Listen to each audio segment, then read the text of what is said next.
J'ai payé les études de ma sœur tout en travaillant à 2 emplois, juste pour qu'elle me traite de perdant lors d'un dîner en famille. Elle a été surprise lorsque j'ai cessé de payer son loyer et que j'ai expliqué à tout le monde pourquoi elle ne pouvait plus maintenir son train de vie. Quand ma petite sœur, Luisa, est entrée dans l'université de ses rêves, toute la famille a réagi comme si c'était le plus grand exploit de tous les temps. Mes parents étaient rayonnants de fierté. Luisa parlait déjà de la carrière qu'elle allait poursuivre, tandis que j'étais dans un coin, calculant en silence comment nous allions financer cela. Mes parents n'avaient pas d'argent pour payer ses études. Ils l'avaient bien fait comprendre lorsqu'ils ont commencé à le suggérer subtilement dans les discussions familiales. Luisa est tellement intelligente, mais l'université coûte tellement cher de nos jours, disait ma mère, en me regardant comme si je ne savais pas déjà où cette conversation allait mener. Je n'avais pas grand-chose. Je travaillais comme mécanicien et essayais d'économiser pour acheter une maison. Mais Luisa était ma sœur, et je me suis dit, quel mal y a-t-il à aider? Alors, j'ai commencé à contribuer. Au début, c'était de petites choses, ses livres, un peu de nourriture.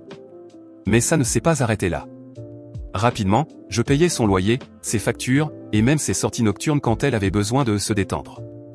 À chaque fois qu'elle demandait de l'argent, elle me disait « Je te rembourserai quand j'aurai mon diplôme » ou « Papa et maman ne peuvent tout simplement pas aider pour le moment ». Le pire, c'est que mes parents agissaient comme si c'était mon devoir de l'aider. La famille s'entraide, disait-il, comme si je ne me tuais pas déjà à la tâche avec 2 emplois pour les maintenir à flot. Luisa, pendant ce temps, se comportait comme si le monde tournait autour d'elle. Elle postait des photos de fêtes élégantes et de week-ends entre amis, souriant comme si elle ne vivait pas à mes dépens. Je continuais à me dire que c'était temporaire. Et quand elle obtiendra son diplôme, cela en vaudra la peine, pensais-je. Mais au fond, je commençais à ressentir de l'amertume en constatant que ma vie était en pause pendant que la sienne avançait à toute vitesse, et que c'était moi qui payais. Je pensais que les choses s'amélioreraient une fois que Luisa s'adapterait à la vie universitaire.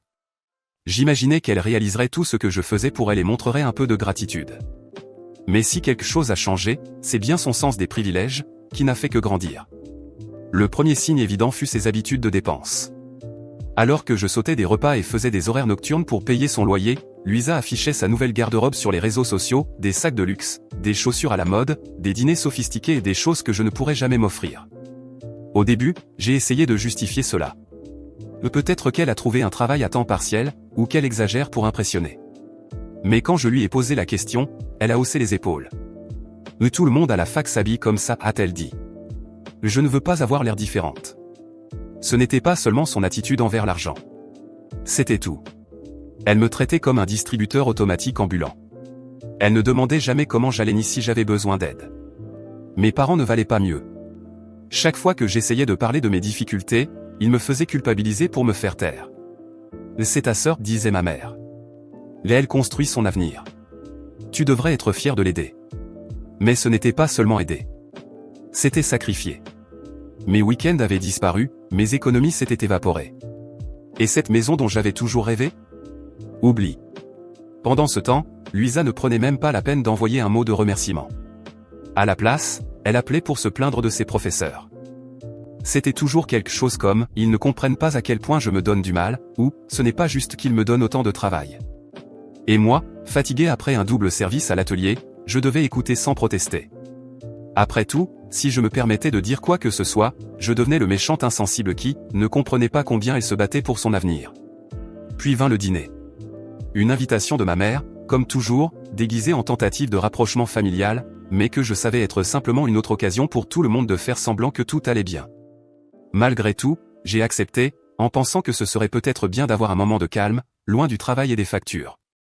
Je suis arrivé chez mes parents directement de l'atelier, les mains encore tachées de graisse, et j'ai été accueilli avec la même froideur habituelle.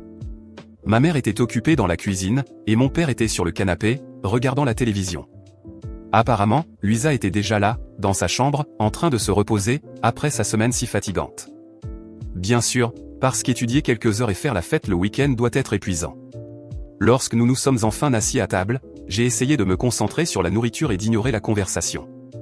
Mais Luisa n'a pas tardé à commencer son numéro, comme elle le faisait toujours. « Vous n'allez pas croire ce qui s'est passé à la fac », a-t-elle commencé, avec ce ton exagéré qu'elle seule pouvait utiliser. J'ai dû refaire un devoir entier parce que le professeur a dit que ce n'était pas au niveau attendu. Comme s'il savait quelque chose. Personne n'a répondu immédiatement.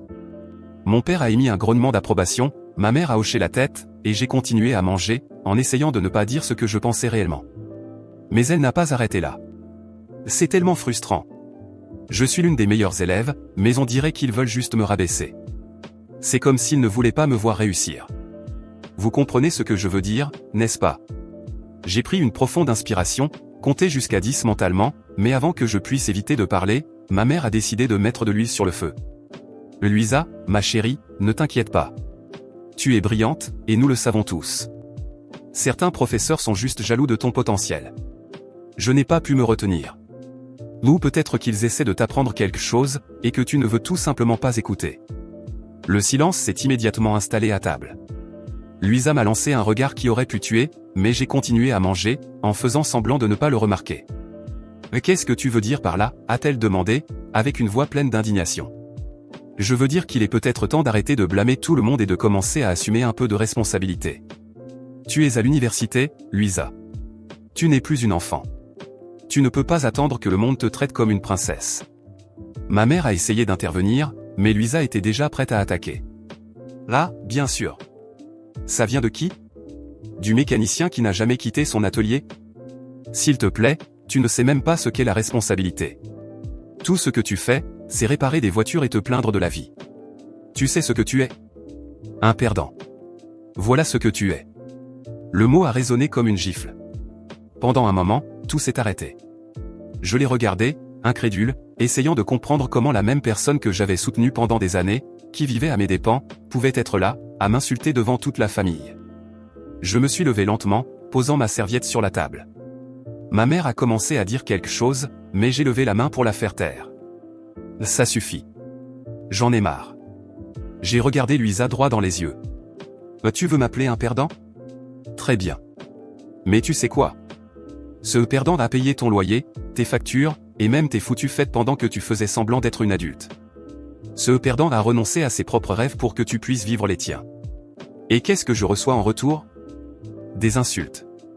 Elle a ouvert la bouche pour parler, mais je ne l'ai pas laissé faire. À partir d'aujourd'hui, c'est terminé. Je ne paierai plus rien. Je ne vais plus financer ton train de vie de princesse gâtée. Tu veux m'appeler un perdant? Très bien. Mais maintenant, tu vas devoir apprendre à payer tes propres factures. Bonne chance pour ça.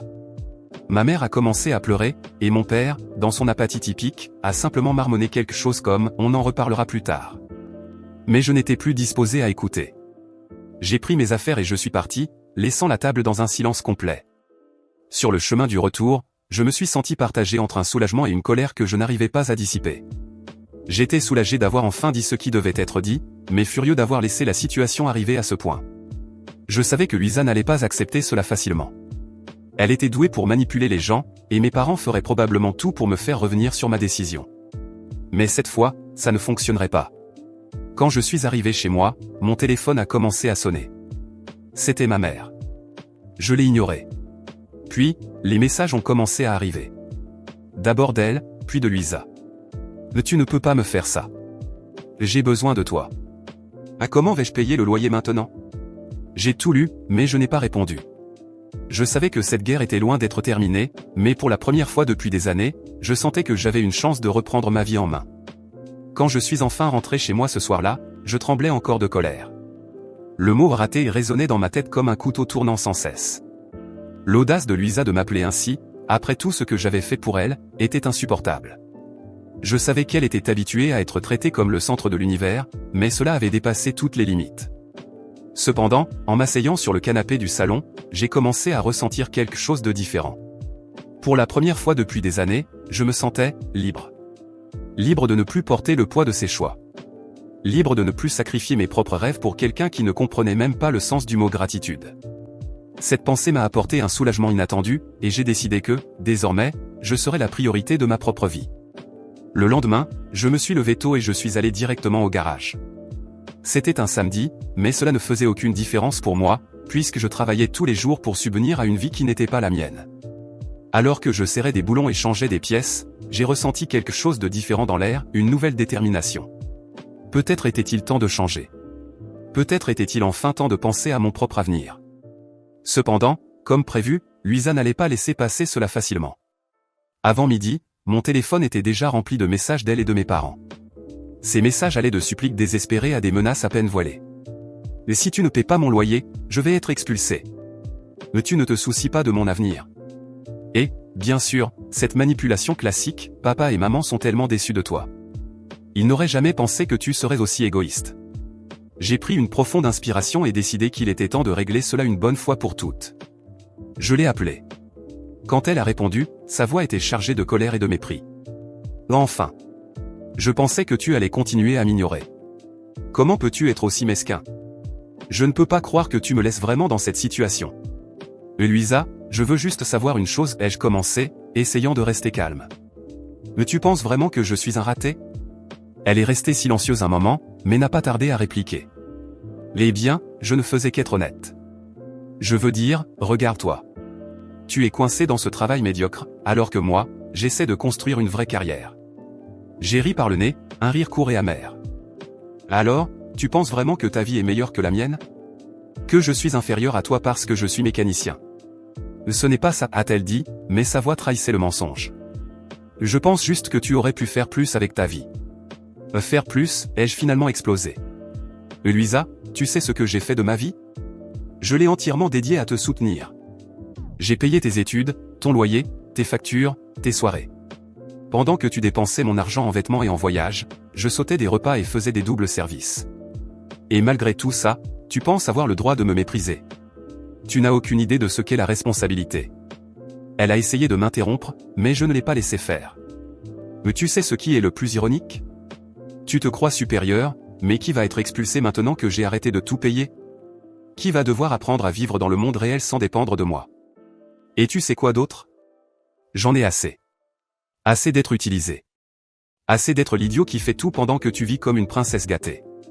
Un long silence a suivi de l'autre côté de la ligne, jusqu'à ce qu'elle réponde enfin, avec une voix tremblante, je pensais juste que tu voulais aider la famille. Je ne savais pas que tu ressentais autant de haine envers moi. De la haine, ai-je répliqué. Je ne ressens pas de la haine, Luisa. Je ressens de la déception. De la tristesse en réalisant que tu n'as jamais vu ce que j'ai fait pour toi. Et maintenant, je ressens du soulagement, parce que j'ai enfin choisi de penser à moi. Avant qu'elle ne puisse répondre, j'ai raccroché. Mon cœur battait à tout rompre, mais pour la première fois, je n'ai ressenti aucun regret. Je savais qu'elle allait devoir faire face aux conséquences de sa propre arrogance. Et, comme prévu, elle a échoué. 2 semaines plus tard, j'ai reçu un message de ma mère m'informant que Luisa avait été expulsée. Apparemment, son incroyable stage ne payait même pas assez pour couvrir la moitié de son loyer. Elle a essayé de demander de l'aide à ses amis, mais, comme souvent avec les gens comme elle n'avait personne réellement prêt à se sacrifier pour elle. Ironique, non? Maintenant, elle comprenait enfin ce que j'avais fait pour elle. Mes parents, bien sûr, ont essayé d'intervenir. Ma mère appelait presque tous les jours, disant que j'étais cruel, que Luisa était ma sœur et que j'avais l'obligation de l'aider. Mais cette fois, je n'ai pas cédé. Je n'ai pas répondu, je n'ai pas fait marche arrière, et je les ai laissés gérer les conséquences de leurs propres décisions. Après tout, qui avait décidé que j'étais responsable d'elle? Pas moi. Pendant ce temps, j'ai commencé à investir en moi-même. J'ai ouvert un compte épargne, quelque chose que je n'avais pas fait depuis des années. J'ai commencé à chercher des formations pour me spécialiser en mécanique avancée et j'ai même envisagé d'ouvrir ma propre entreprise. Pour la première fois, j'avais de l'espoir pour mon propre avenir. Et Luisa? Eh bien, j'ai entendu dire qu'elle a dû retourner vivre chez nos parents, une chose qu'elle avait juré de ne jamais faire. J'imagine que cela a dû être un coup dur pour son ego. Mais, honnêtement, ce n'était plus mon problème. Enfin, j'étais libre. Et pour la première fois depuis longtemps, j'étais prêt à vivre ma propre vie, à ma façon.